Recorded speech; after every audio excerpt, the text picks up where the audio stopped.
This is the big one. Jaguar has been building cars in one form or another for over 80 years, but the F-Pace is its first ever SUV.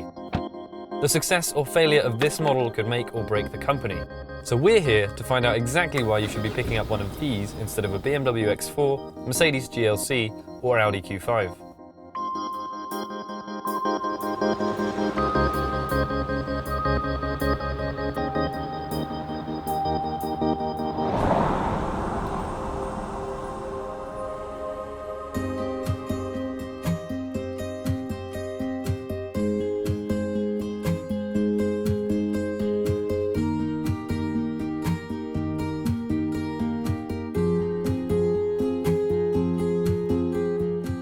One of the reasons that SUVs have become so popular these days is the image they project. They look tough on the road, but they also seem expensive. But with so many 4x4s flooding the market, standing out has become a real priority, and Jaguar knows this, which is why in the F-Pace it's built a car that will turn heads wherever it goes. Given that our test model here appears to have been spec'd by Darth Vader, it might be hard for you guys to tell, but this car borrows a lot of its design flourishes from the gorgeous F-Type sports car. You've got this long bonnet, some sharply tapered lights, and this wide oval grille here at the front. As the name suggests, mid-range R-Sport versions are the most visually extravert, with 19-inch alloy wheels as standard, badges dotted all around the exterior, and a sportier body kit as well.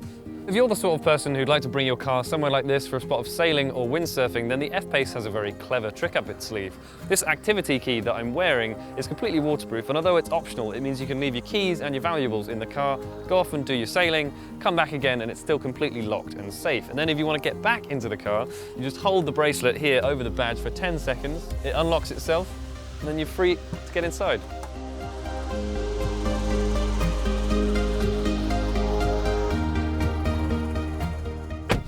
In here, you get an interior that feels instantly sporty, and not just because of these rather questionable two-tone white leather seats. So you've got this wraparound dash and wide center console, and you also sit quite low for an SUV, although the driving position is excellent, and electric adjustment for the backrest comes as standard, so it's easy to get comfortable. Things are neatly laid out in here, and everything is very simple to use, and there are some nice touches which are unique to Jaguar, including this heartbeat start button and rising gear selector. Having said that though, some of the plastics do let the feeling of quality down. They're a little bit hard and scratchy, and some of the switchgear is also a little bit flimsy to the touch. Also, I have absolutely no idea why the window switches have been plonked right up here on the window line. That's something you'll probably have to ask Jaguar. Still, despite these ergonomic foibles, every F-Pace does come well equipped. This 8-inch touchscreen is standard, and it's known as InControl. It's got a wide variety of functions, including a Wi-Fi hotspot and sat-nav. But it's not the easiest or slickest system of its type, and you'll find yourself regularly wiping mucky fingerprints off the screen. The F-Pace is one of the biggest SUVs in its class, and that means loads of interior space. As you can see, there's tons of legroom back here, and headroom is very good for adult passengers as well, and not just because of this optional glass sunroof. It's worth noting if you've got a young family that you can only get 2 rather than 3 child seats across the back, but parents will really appreciate on longer journeys that there are 2 power points down here, which means it's easy to keep tablets and mobile phones charged up on long journeys.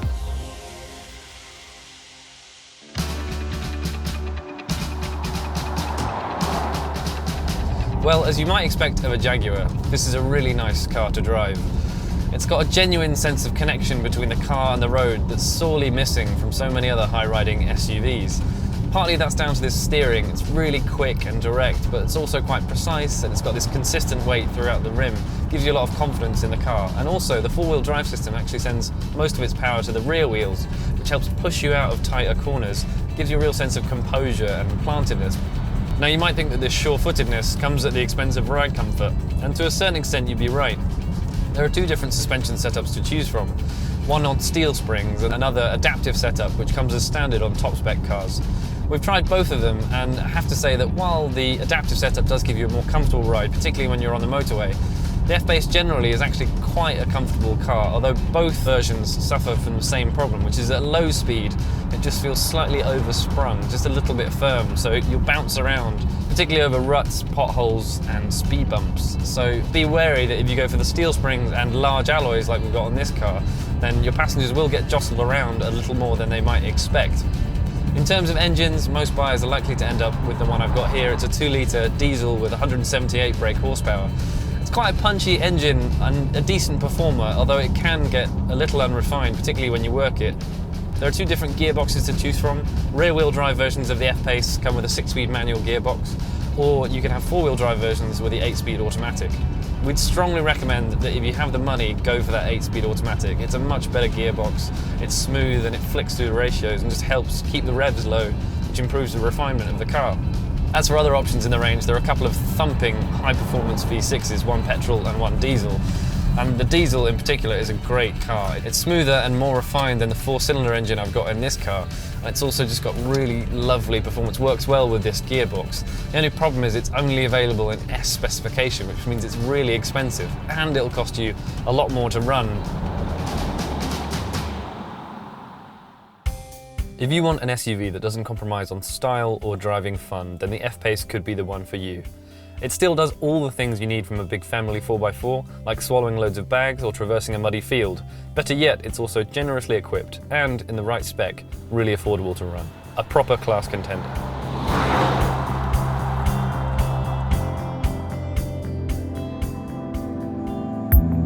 If you enjoyed watching this video, click the button below to subscribe to our YouTube channel, or leave us a comment and let us know what you think of the Jaguar F-Pace. If you want to see more video reviews like this one, click the window on the top right. If you'd like to see our Mercedes GLC review, then click the window on the bottom right.